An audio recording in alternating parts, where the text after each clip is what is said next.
आज का हमारा टॉपिक है सीड डॉर्मेंसी। सीड डॉर्मेंसी बीजों के अंदर पाई जाने वाली प्रसुप्त अवस्था, जिसके अंदर सीड जो है वो रेस्टिंग पीरियड के अंदर रहते हैं। उस अवस्था को हम यहाँ पर सीड डॉर्मेंसी कहते हैं।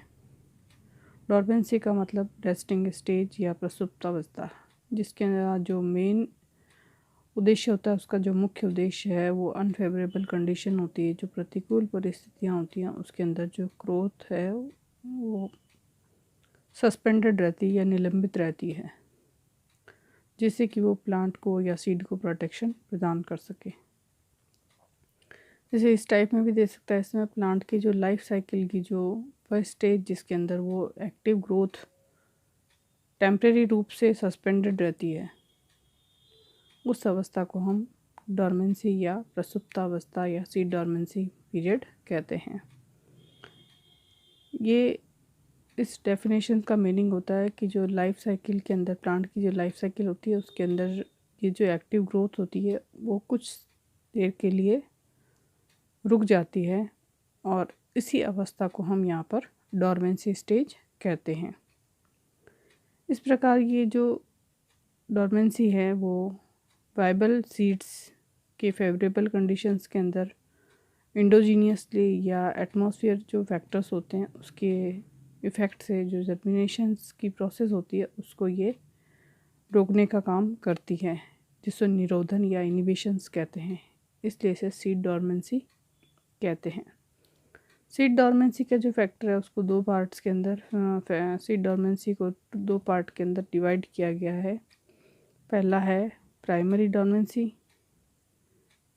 जिसके अंदर जो फेवरेबल कंडीशंस प्रेजेंट्स होती है प्राइमरी डॉर्मेंसी के अंदर, और इसके अंदर जो स्ट्रक्चर और फंक्शनल जो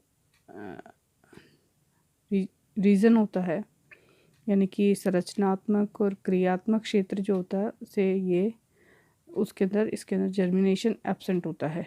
संरचनात्मक और क्रियात्मक रूप से ये अनुकूल अवस्थाओं के अंदर ये कार्य करने की क्षमता इसके अंदर एब्सेंट रहती है। इसके अंदर जो बीजावरण या कॉटलेडेंस होती है उसकी परमेबिलिटी जो है वो नहीं होती है, जिसको हम कहते हैं बीजावरण की अपारगम्यता इसके अंदर पाई जाती है। इसी फेज़ के अंदर जो है भ्रूण का अपरिपक्व यानी इमैच्योर स्टेज इसके अंदर पाई जाती है।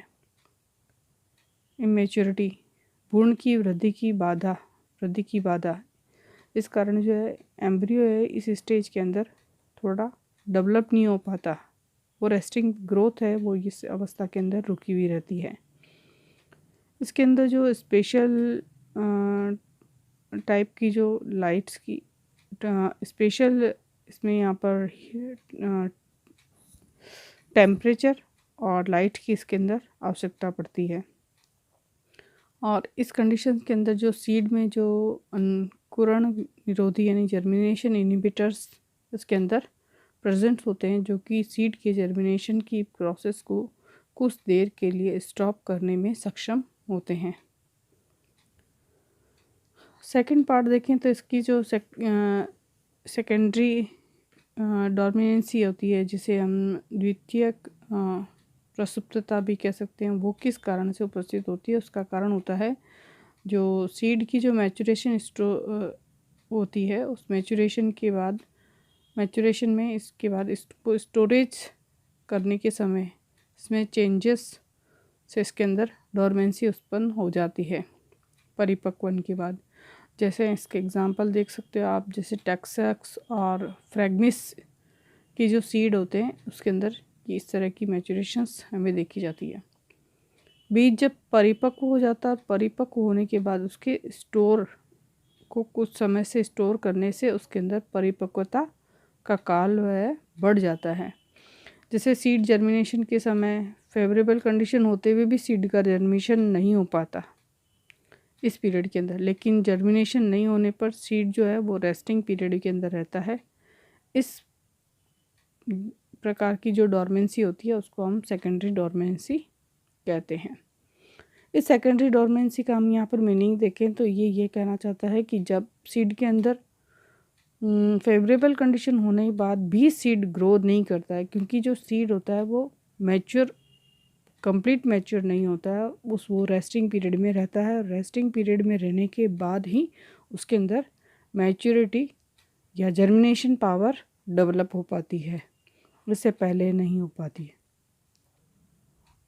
सीड की जो डॉर्मेंसी होती है उसके जो कॉजेज़ हैं उसके अंदर हम देखें तो क्या क्या कॉजेज़ उसके अंदर हो सकते हैं उसकी प्रसूतावस्था से रिलेटेड, जिसमें पहला कारक देखते हैं कि इसका जो बीजावरण होता है वो हार्ड सीड कोट, कठोर बीजावरण सीड के ऊपर पाया जाता है, जो क्या काम करता है। जैसे फर्स्ट है जैसे इम्परमिएबल फॉर वाटर, जल की जो है सीड के अंदर हम जैसे कोई भी बड़ा हार्ड सीड होता है उसको हम जगह पानी के अंदर डाल देते हैं तो भी वो उसके अंदर जल्दी से पानी अंदर एंटर नहीं हो पाता। उसका कारण क्या होता है, इम्परमिएबल फॉर वाटर। जैसे एग्जांपल है जैसे लेग्यूमिनेसी फैमिली के जो प्लांट्स होते हैं उसके अंदर हार्ड कॉटिलिडन्स, कठोर बीजावरण इसके अंदर पाया जाता है। इसके अलावा इसके अंदर वैक्सी लेयर्स, होमी लेयर्स ऊपर कॉटिलिडन पे पाई जाती है।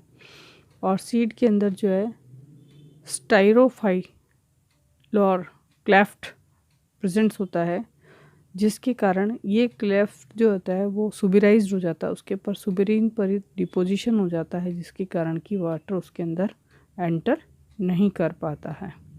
ये इसका पहला कारण हो जाता है। दूसरा कारण है इम्परमिएबल फॉर एयर, और एयर में जैसे ऑक्सीजन का सीड के अंदर प्रवेश रुकने की क्रिया, इसके उदाहरण है जैसे जैंथियम के उदाहरण के द्वारा। इसमें ये दो टाइप की होती है, इसमें दो टाइप के सीड्स प्रेजेंट होते हैं। जैसे हायर कंसंट्रेशन में जो ऑक्सीजन की जो रेट होती है प्रेजेंट्स में जर्मिनेशन जल्दी हो जाता है।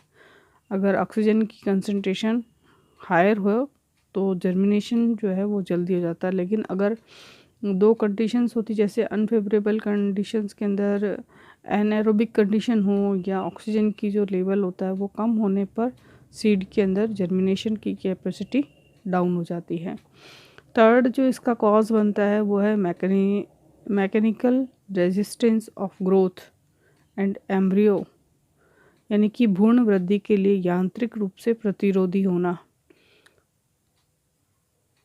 जो एम्ब्रियो है वो स्वयं ही ग्रोथ के लिए मैकेनिकल रूप से या यांत्रिक रूप से प्रतिरोधक हो जाता है। जैसे इसका एग्जांपल दे सकते हैं हम एमेरेंथस और रेट्रोफिलैक्स के अंदर इसका एग्जांपल हमें देखने को मिल जाता है, जिसके अंदर जो कॉटिलिडन्स होते हैं उसकी वॉल जो होती है उसको हमें खुद स्वयं उसको कमज़ोर करना पड़ता है, चाहे स्क्रैचिंग के द्वारा या किसी कठोर आवरण से रगड़ कर या घिस कर उसके आवरण को वो कमज़ोर करना पड़ता है, तब जाके वह सीड ग्रो करने के लिए काबिल होता है। सेकंड इसके कॉजेज़ देखें तो जो सेकंड कॉजेज़ होता है वो इमेच्योरिटी ऑफ एम्ब्रियो, यह जिसमें भ्रूण की अपूर्ण परिपक्वता भी एक इम्पॉर्टेंट कारक के रूप में देखी जा सकती है। जिसके एग्जांपल हम देख सकते हैं जैसे ऑर्किडेसी और रेनिनक्यूलेसी के अंदर जो है सीड का जो है डिस्पर्जल यानी प्रकीर्णन जो होता है वो एम्ब्रियो के मैचुरेशन के होने से पहले ही हो जाता है। जब सीड डिस्पर्जल करता है या प्रकीर्णन करता है उससे पहले उसके अंदर एम्ब्रियो इमैच्योर रहता है, इसलिए और मैच्योर होने से पहले ही ये इसका डिस्पर्जल होता है यानी प्रकीर्णन हो जाता है। इसलिए सीड को जर्मिनेशन की जो प्रोसेस होती है वो फेवरेबल कंडीशंस के अंदर भी सेल्फ ग्रो कर लेता है। और जब इसके अंदर जो मैचुरेशन आफ्टर ये मैचुरेशन जैसे गिंगो बाइलोबा है, नीटम जीनोम है, इसके अंदर इस तरह की अवस्थाएं हमें देखने को मिलती है।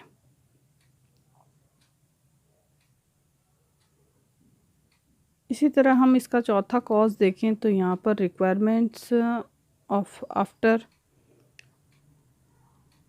रिपनिंग पीरियड, यानी कि जो उत्तर परिपक्वता काल में उसकी रिक्वायरमेंट होती है, उसकी जो आवश्यकता होती है उसके आधार पर भी सीड के अंदर सीड डोर्मेंसी देखने को हमें मिलती है। जैसे उसकी रेस्टिंग पीरियड उसके अंदर आफ्टर सीड मैचुरेशन में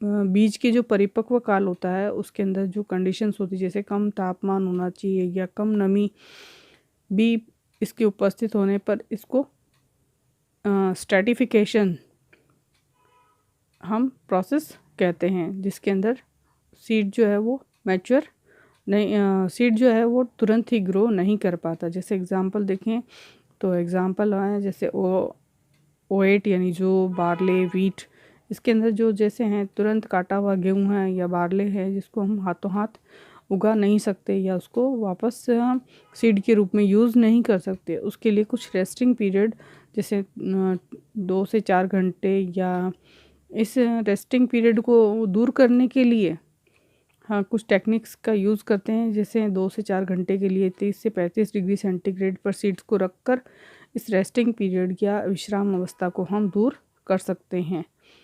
ये इसका उपाय भी बताया गया है इसके अंदर कि इसके अंदर रेस्टिंग पीरियड प्रेजेंट होगा तब हम अगली फसल के अंदर इन सीड्स का उपयोग कर सकेंगे। तो यहाँ पर जो एग्ज़ाम्पल दिया गया है कि इसके अंदर इस रेस्टिंग पीरियड को किन कारणों से आप ख़त्म कर सकते हैं, तो यहाँ पर 2 से 4 दिनों के लिए लगभग 30 से 35 डिग्री सेंटीग्रेड पर अगर हम सीड्स को रखें तो यहाँ पर इसके रेस्टिंग पीरियड की अवस्था को ख़त्म कर इसको तुरंत ही ग्रो करने के लिए यूज़ कर सकते हैं। चौथा जो कारण दिया गया है वो है the presence of germination inhibitor, अंकुरण निरोधकों की उपस्थिति जो कि सीड के अंदर स्वयं ही प्रेजेंट्स होते हैं। जैसे एग्जांपल दिया गया है फ्लैशी फ्रूट्स जितने भी होते हैं, जैसे मैंगो है, ये है, ऑरेंज है, टोमेटो है, इसके अंदर जो गूदा पाया जाता है उसके अंदर जो हाई कंसंट्रेशन उच्च सांद्रता में एब्सिसिक एसिड ABA उपस्थित होता है, जो कि कंसंट्रेशन जैसे एस्कॉर्बिक एसिड्स है, फिनोलिक एसिड्स इसके अंदर प्रेजेंट्स होता है, फिनोलिक्स, जिसके कारण ये सीड को ग्रो करने के लिए बाधा उत्पन्न करते हैं। और इसके अंदर जिब्रेलिन एसिड्स के इसके उपयोग से इस डोमिनेंसी को दूर किया जा सकता है। इसका इसके अंदर उपाय बताया गया है। और 5वां कॉजेज आता है स्पेशल टेम्परेचर रिक्वायरमेंट इसके अंदर होती है। जैसे भी किसी भी सीड को ग्रो करने के लिए या उसकी जो प्रसुप्तावस्था है उसको डिस्ट्रॉय करने के लिए शीतन उपचार, जैसे एग्जांपल है जैसे पीच, पाम, चेरी, इनके टेम्परेचर के लिए इसके अंदर फेवरेबल टेम्परेचर जो होता है वो 0 से लेकर 5 डिग्री सेल्सियस होता है। इसके अंदर जो है वो 2 टाइप्स का होता है, ये कि एपिकोटिलेडन्स की डोमिनेंसी को दूर करने के लिए और रेडिकल डोमिनेंसी यानी मूलांकुर डोमिनेंसी को दूर करने के लिए इसका उपयोग किया जाता है। जिब्रेलिन का सिंथेसिस से डोर्मेंसी को ब्रेक करके सीड की जर्मिनेशन की प्रोसेस को कंप्लीट किया जा सकता है। 6th पार्ट में देखें तो यह है स्पेशल लाइट रिक्वायरमेंट, विशिष्ट प्रकाश की आवश्यकता, जिसे फोटोब्लास्टिक सीड्स के अंदर यहाँ पर हम देखें तो इसके अंदर पॉजिटिव और नेगेटिव फोटोब्लास्टिज्म पाया जाता है। और इसका पॉजिटिव फोटोब्लास्टिज्म जो जर्मिनेशन के लिए यूज़ किया जाता है उसके अंदर जो रेड, जैसे एग्जांपल देखें तो इसके अंदर किसका अंदर कैप्सुला वर्सा पेस्टोरिस है, इसके अंदर इसका यूज़ किया गया था। और इसके अंदर जो लाइट के यूज़ किया जाता है वो रेड लाइट, जिसका नैनोमीटर 650 नैनोमीटर की लाइट होती है, वो जर्मिनेशन के लिए पॉजिटिव एक्ट प्रेजेंट्स करती है। वहीं पर जो नेगेटिव फोटोप्लास्टिक्स होते हैं ये निरोधन प्रभाव डालते हैं जर्मिनेशन के प्रोसेस पर, यानी ये प्रसुप्तावस्था को बढ़ाने के लिए वर्क करते हैं। जैसे जो राइट है वो 730 नैनोमीटर या इंफ्रारेड यूज़ करते हैं हम, तो ये इसके पर नेगेटिव इफेक्ट डालती है और इसके प्रसुप्तावस्था को बढ़ाने का काम करती है। इस प्रकार यहाँ पर इस टॉपिक के अंदर सीड डोर्मेंसी रिलेटेड टॉपिक हमने देखा।